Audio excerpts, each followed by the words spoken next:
Il faut rappeler à Ousmane Sonko, s'il a un problème avec Yérim Seck, je pense qu'il doit régler ce problème-là avec Yérim Seck. Sa sortie ici est très malencontreuse, justement pour tenter de politiser le problème casamançais. Ce problème-là est trop lourd pour être politisé. Nous le faisons comprendre que si c'est de cette façon qu'il veut régler le problème casamançais, je pense déjà qu'il est en train de passer à côté. Lui faire comprendre que ce problème casamançais n'est pas un problème de développement, c'est un problème de décolonisation. Qu'il le sache une bonne fois pour toutes.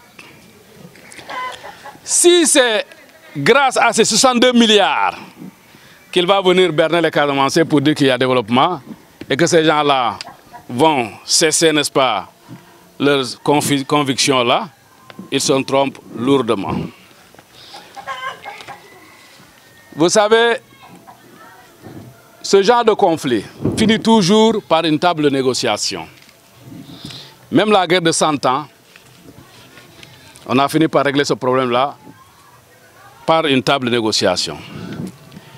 Et si ces gens-là pensent que, j'ai entendu dire, il y a un problème entre eux et le général Kandé, qu'on a affecté ailleurs, et que ce dernier, n'est-ce pas, a balayé toute la Casamance. Cela veut dire pour eux qu'il n'y a plus nécessité, n'est-ce pas, de négocier ou d'avoir des pourparlers avec les Casamançais. D'accord? Maintenant, voyons voir comment lui va s'en prendre, n'est-ce pas, pour régler ce problème-là. Parce que tous ses prédécesseurs ont tenté chacun à sa manière. Ah, le premier, lui, s'est enfui. Parce qu'il ne pouvait pas. Il est parti et a laissé un de ses fils, en l'occurrence M. Diouf. Ce dernier, lui, n'y est pas venu de main morte. Parce qu'il a chargé l'armée à tirer sur tout ce qui bouge. Finalement, il est venu ici à Ziguinchor pour demander pardon. Dire à Casamance du Bonket. Nous sommes venus avec Abdoulaye Wade. Dans 100 jours, je vais régler ce problème-là. Il est parti et laissé le problème-là. Macky Sall est venu avec tout un arsenal, n'est-ce pas, de matériel militaire. Pourtant, on leur a dit que, quelle que soit la puissance de vos matériels, ce problème ne sera pas réglé par la violence. Il y a une manière, n'est-ce pas, de régler ce problème-là. Parce que c'est un problème qui est très profond et qui a ses origines. Si l'on n'explore pas ces origines-là, on ne pourra jamais régler ce problème-là. Et Abbé disait que ce problème casamançais-là doit être réglé dans la vérité et la justice. Si eux nous ont, disons, qu'ils nous ont lancé un slogan, Djoub Djoubanti, si réellement c'est le cas, la Casamance ne doit pas être en reste. Il faudrait, n'est-ce pas, qu'il y ait du Djoub Djoubanti. Dire la vérité dans ce qui se passe en Casamance. Quand il dit que ce livre-là ne sera jamais vendu en Casamance, ils ne feront pas la promotion de ce livre-là. Qu'est-ce qu'il cache, lui, en tant que fils Casamance? Que les Casamancés ne puissent pas connaître leur histoire. Ils se trompent.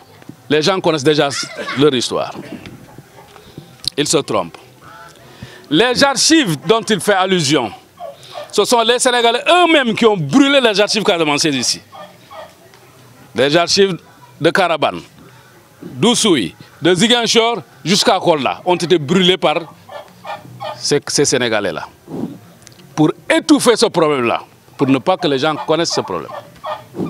D'ailleurs, ou dans nos écoles, ceux qui ont fait les bancs, qui a appris l'histoire de la Casamance par les écoles, sur les bancs? Cette histoire-là a été ensevelie, enterrée depuis 1962. Et les témoins de l'histoire de cette époque, eux-mêmes, d'après leur dire, qu'ils ont essayé de tout faire pour essayer d'intégrer la Casamance dans le Sénégal. Ils ont fait des tractations pendant près de 6 mois. avec leurs collaborateurs qui sont des Casamancés, des cadres Casamancés de l'époque.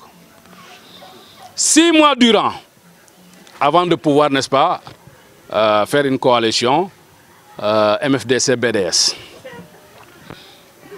Au cours, n'est-ce pas, de ces opérations, il y a eu une scission même dans le MFDC, à partir de ce moment même. Parce qu'il y en a ceux qui voulaient et ceux qui ne voulaient pas. Voilà comment a survenu la crise casamançaise. Alors, nous demandons à M. Ousmane Sonko, s'il veut régler ce problème-là, ce n'est pas en le politisant. C'est grave ce qu'il est en train de faire. Et cette popularité dont il jouit ici en Casamance, qu'il se rappelle que la Casamance là a trop souffert. Il y a eu tellement de morts en Casamance. Quand il parle, n'est-ce pas, des Toubabs qui ont infligé beaucoup d'exactions ici en Casamance. Ceux-là, dans la période coloniale. Oui, ça s'est produit ainsi. Il y a eu beaucoup d'exactions, il y a eu beaucoup de tortures, il y a eu, n'est-ce pas, des travaux forcés. Et ceux-là, ces Sénégalais en Casamance, qu'est-ce qu'ils ont fait? Il n'y a pas eu de mort ici. Au point même qu'on a même qualifié un certain général de boucher ici en Casamance. Tellement on a tué des gens ici. Des exactions sommaires, des tortures. Moi-même, j'étais en prison, moi. J'étais tellement torturé. Je fais partie de ces victimes-là.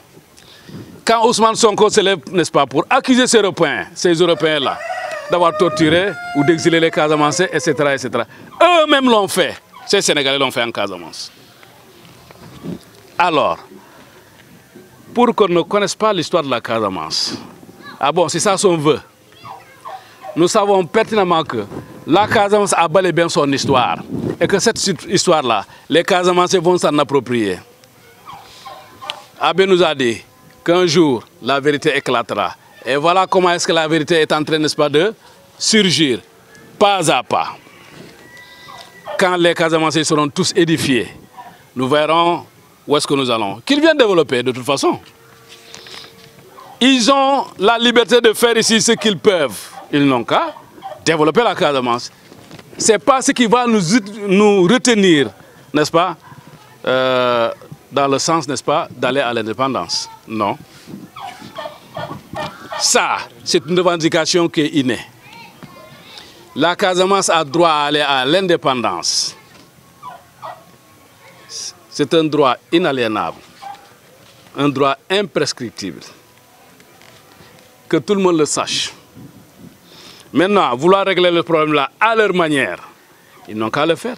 Sans inviter les MFDC, ils n'ont qu'à le faire.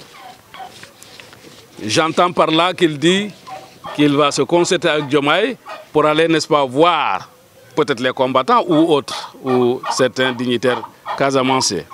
Oui, nous l'attendons de toute façon. Il entendra effectivement, évidemment, l'opinion des Casamancés. Donc, si nous poursuivons,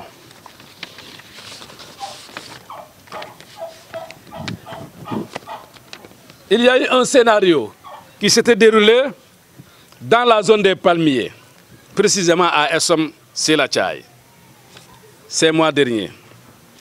Cette fois-ci, c'est à Djibijon, où un forum organisé par l'État SSBIR, à grande pompe médiatique, pour annoncer un quelconque développement. Le Sénégal nous a habitués à ce genre de cirque.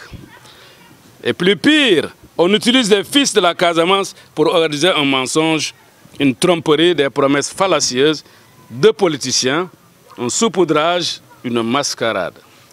Car ces promesses qui ne tiennent jamais. Et le malheur de tout ça, c'est dû à une guerre qui nous a été imposée par le Sénégal, que cautionnent ces soi-disant cadres casamancés qui ne sont là que pour leur intérêt crypto-personnel. Un forum à Djibijon, au moment où les populations de Xinjiang et alentours subissent des razzias par ceux qui sont censés les protéger.